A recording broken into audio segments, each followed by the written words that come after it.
शनि प्रदोष व्रत।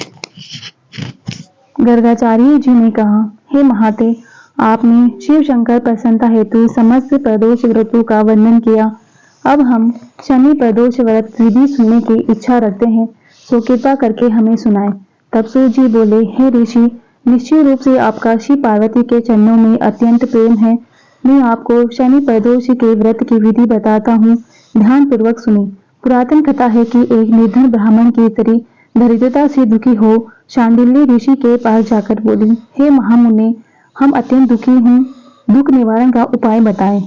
मेरे दोनों पुत्र आपके शरण में हैं। मेरे ज्येष्ठ पुत्र का नाम धर्म है, जो कि राजपुत्र है, और लघु पुत्र का नाम सूचिव्रत है, अतः हम दरिद्रती है। आप ही हमारा उद्धार कर सकते हैं।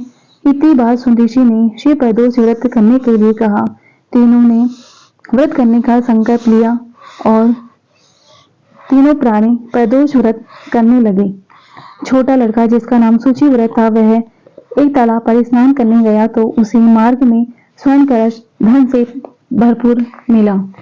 उसको वह लेकर घर आया। प्रसन्न हो माता से कहा, माँ, यह धन मुझे मार्ग में प्राप्त हुआ है। माता ने धन देकर शिव महिमा का वर्णन किया। राजपुत्र अपने पास बुलाकर बोली, देखो पुत्र, यह धन हमें शिव जी की कृपा से प्राप्त हुआ है, अतः प्रसाद के रूप में दोनों पुत्र आधा आधा बांट लो। माता का वचन सुनकर राजपुत्र ने शिव पार्वती का ध्यान किया और बोला, पूज्य, यह धन आपका ही है, आपके पुत्र का ही है, मैं इसका अधिकारी नहीं हूँ। मुझे शंकर भगवान और माता पार्वती जब देंगे तब लूंगा। इतना कहकर वह राजपुत्र शंकर जी की पूजा में लग गया। एक दिन दोनों भाइयों ने परदेश भ्रमण का विचार किया। वहां उन्होंने अनेक गंधर्व कन्याओं को क्रीड़ा करते हुए देखा। उन्हें देखकर सूचिव्रत ने कहा, भैया, अब हमें इससे आगे नहीं जाना है।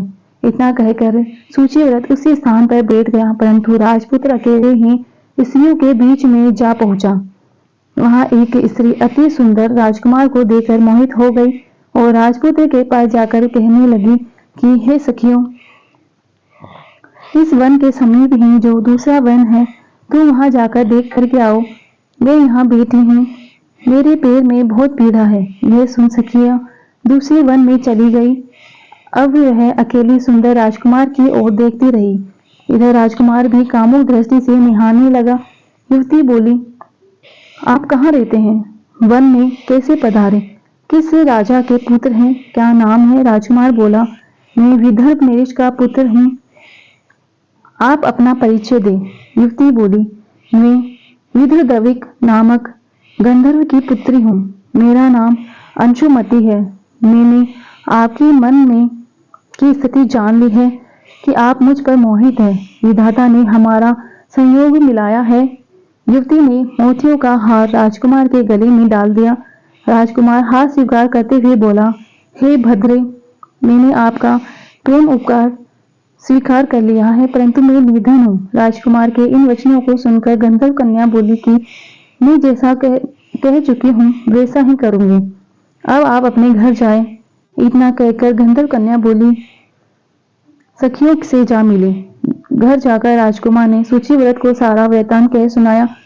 अब तीसरा दिन आया। वह राजपुत्र सूचिव्रत को लेकर उसी वन में जा पहुंचा। वहीं गंधर्व राजा अपनी कन्या को लेकर आ पहुंचा। उन दोनों राजकुमारों को देखकर आसन देकर कहा कि मैं कैलाश पर गया था। वहां शंकर जी ने मुझसे कहा कि धर्मगुप्त नाम का राजपुत्र है, जो इस समय राज्यविहीन निर्धन है, मेरा परम भक्त है। हे गंधर्वराज, तुम अपनी उसकी सहायता करो। मैं महादेव जी की आज्ञा से इस कन्या को आपके पास लाया हूँ। आप इसका निर्वाह करें। मैं आपकी सहायता कर आपको राजगद्दी पर बिठा दूंगा। इस प्रकार गंधर्वराज ने कन्या का विधिवत विवाह कर दिया। विशेष धन और सुंदर गंधर्व कन्या को पाकर राजपुत्र अति प्रसन्न हुआ। भगवत कृपा से वह समय उपरांत अपने शत्रुओं का दमन करके राज्य सुख भोगने लगा। वीडियो अच्छी लगी तो लाइक करें। हमारे चैनल पर पहली बार आए हैं, चैनल को सब्सक्राइब करें।